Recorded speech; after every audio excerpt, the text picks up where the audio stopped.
Classe Affaires, le magazine de l'export. Bonjour à tous, deuxième partie de notre entretien avec Yannick Kremer, le dirigeant du coiffeur alsacien Kremer, un réseau de 200 salons de coiffure présents dans le monde avec 1400 collaborateurs. Ces salons de coiffure Kremer, on les trouve en France, en Espagne, en Allemagne, mais aussi en Chine, au Maroc ou encore en Thaïlande et bientôt au Japon et en Corée du Sud. Dans la première partie de cet entretien, Yannick Kremer nous expliquait en effet qu'il venait de signer un contrat de master franchise dans ces deux pays asiatiques.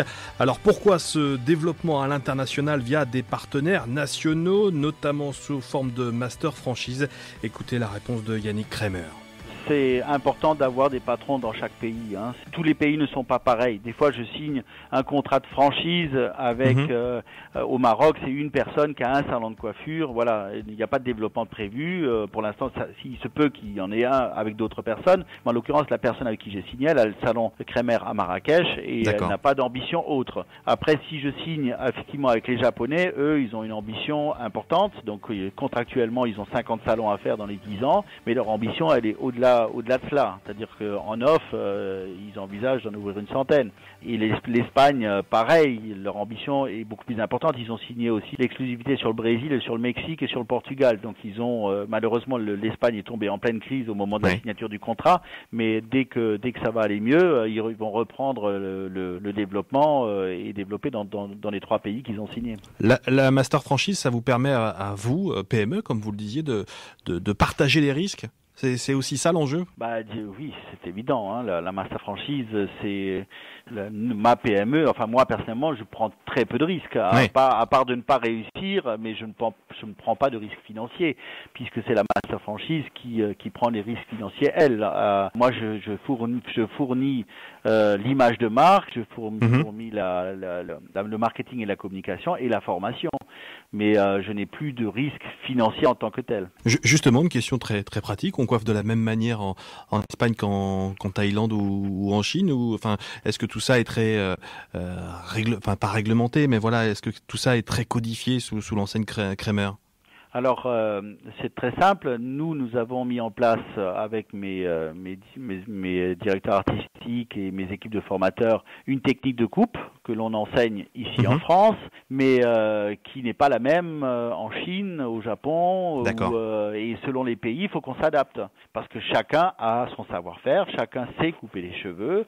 Nous avons affaire à des pays qui sont très techniquement très pointus, la Chine notamment ou le Japon. C'est des pays qui pratiquent la coiffure avec beaucoup de talent. Donc forcément, il faut y aller avec beaucoup d'humilité. Et pour moi, l'humilité, c'est le partage. Je prends autant que je donne. Et après, ça dépend un petit peu aussi de la mentalité des gens. Les Chinois sont pas pareils que les Japonais. Les Japonais sont beaucoup plus studieux. Ils cherchent le fond des choses. Les Chinois, par exemple, ils cherchent plus l'image, le marketing et la communication, et un peu moins sur la technique. Ils ont leur technique et j'ai un peu plus de difficultés dans la transmission du savoir-faire. Et puisque vous êtes en train de faire des comparaisons, quel a été le marché, justement, à l'international, le plus compliqué pour vous à développer jusqu'à présent?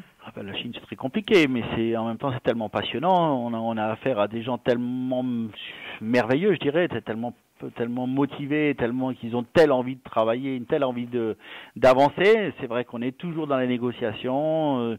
Une chose qui est acquise ne l'est plus le lendemain. C'est-à-dire il y a sans cesse, il faut remettre. Vous confirmez effectivement ce que nous disent régulièrement des chefs d'entreprise.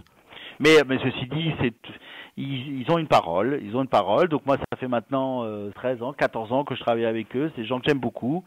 C'est devenu une famille. On est une famille. Je fais partie de la famille. Quand j'y vais, je m'en rends compte qu'effectivement, je fais partie entièrement de leur famille. Ils appellent ça la famille, les frères et tout ça. Donc j'en fais partie et c'est beaucoup de bonheur. Vous disiez que vous aviez bénéficié notamment d'un accompagnement, ou en tout cas d'un voyage organisé par la CCI en Corée et au Japon. Est-ce que selon vous, les entreprises françaises sont suffisamment accompagnées justement pour leur développement à l'international? On dit que les entreprises françaises sont faibles à l'international.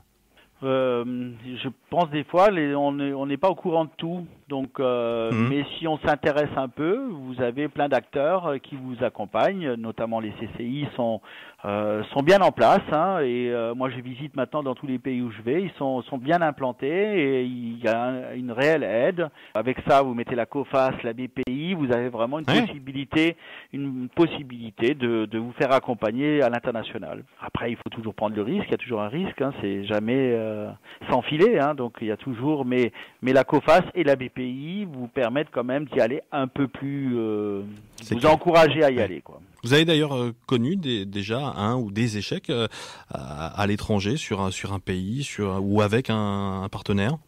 Bien sûr. Mes premiers échecs, c'est quand je l'ai fait tout seul. Hein, donc notamment Berlin. Berlin, je l'ai fait tout seul. Donc j'ai ouvert sur la Kurfürstendamm, la première avenue, la plus belle avenue de Berlin. Hein, donc l'équivalent des Champs-Élysées à Paris. Ouais. J'ai eu un échec parce qu'effectivement, j'y suis allé avec une équipe française. Que française, 100% française, et en Allemagne ça passe pas forcément. Hein. Et puis il faut avoir quelqu'un, il faut un patron sur place. Si on n'a pas de patron sur place, c'est compliqué. Hein. La Thaïlande aussi, le premier salon, j'ai ouvert dans le Central World, c'est le plus grand centre commercial, 800 000 m2 pour vous dire, c'est énorme. Ouais, oui. Ça n'a pas marché non plus, donc j'ai des échecs, oui, mais bon, après il faut rebondir. Une dernière question, Yannick Kremer. Finalement, aujourd'hui, votre réseau est plus connu, j'ai envie de dire, à l'international qu'en France. Hein, si on parle d'autres grandes enseignes françaises de coiffure. Est-ce que c'est un regret ou au contraire un challenge finalement où vous avez commencé à l'international et puis il y a un moment où ce sera plus particulièrement la France, même si vous êtes évidemment, je crois que vous avez 60 ou 70 salons dans l'Hexagone. J'ai pas d'objectif précis de développement. Vous me posiez avant la question, est-ce qu'en 2022 ou 25 voilà.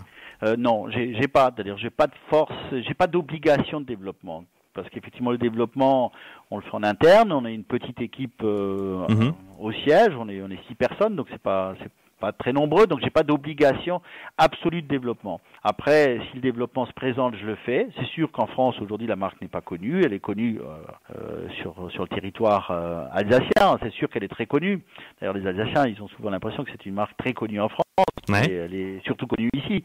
À l'international, elle est connue par les coiffeurs. Elle n'est pas forcément connue par le grand public. Hein. Mais ceci dit, à un moment donné, je pense que ma stratégie de développer d'abord une marque internationale peut, à un moment donné, intéresser les coiffeurs français à aussi s'associer à moi et venir faire partie de cette famille, parce que je développe un concept différent, beaucoup plus libre que la franchise traditionnelle, parce que pour moi, quand j'ai quitté mon premier franchiseur, c'était pour des raisons spécifiques. Ouais, c'est ce que vous disiez, oui. Où effectivement je me retrouvais pas, et mon besoin de créativité, le coiffeur en tant que tel, il est créateur, il a envie de s'exprimer.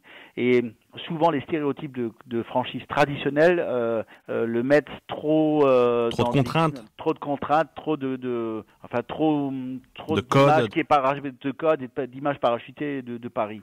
Moi, j'ouvre ces codes. Déjà, je donne la possibilité à mes partenaires de s'exprimer à l'intérieur de leur établissement pour qu'ils puissent faire leur salon comme ils l'entendent. C'est important, c'est-à-dire que le salon doit correspondre à la personne qui le dirige, parce que l'architecture bouge tellement vite que c'est dommage de figer un concept pendant 10 ans. Donc vous n'arrivez pas avec des codes architecturaux de design, quoi, comme on peut le voir chez d'autres. Voilà, il faut qu'on reconnaisse la marque. Donc la marque, elle est présente. Les logos, tout ça, il faut qu'il y ait un code de reconnaissance qui est important. Mais à l'intérieur, c'est avant tout le maître de lieu qui s'exprime. Et moi, je donne aussi la possibilité, parce que le coiffeur, il a envie d'immortaliser son travail. Donc je donne la possibilité à tous mes franchisés, tous mes partenaires, de participer à l'image du groupe. Et ça, c'est ma grande fierté quand je fais des collections, que c'est tous les salons qui participent à la collection, que ce soit français, que là les Japonais, ils ont envie de faire une collection, les Coréens, ils ont envie de faire une collection, les Chinois le font depuis une dizaine d'années. Donc ça, c'est ma grande fierté de pouvoir laisser exprimer l'ensemble de mes collaborateurs. Merci beaucoup Yannick Kremer d'avoir répondu à nos questions. Merci en particulier pour ce retour d'expérience que vous avez effectivement à l'international. Je rappelle que vous êtes donc le dirigeant des salons de coiffure Kremer, groupe qui emploie 1400 collaborateurs dans le monde et qui est donc toujours en plein développement, en particulier en Asie avec ses récents contrats. Vous pouvez réécouter cette émission en podcast sur le www.laradiodesentreprise.com. Classe Affaires.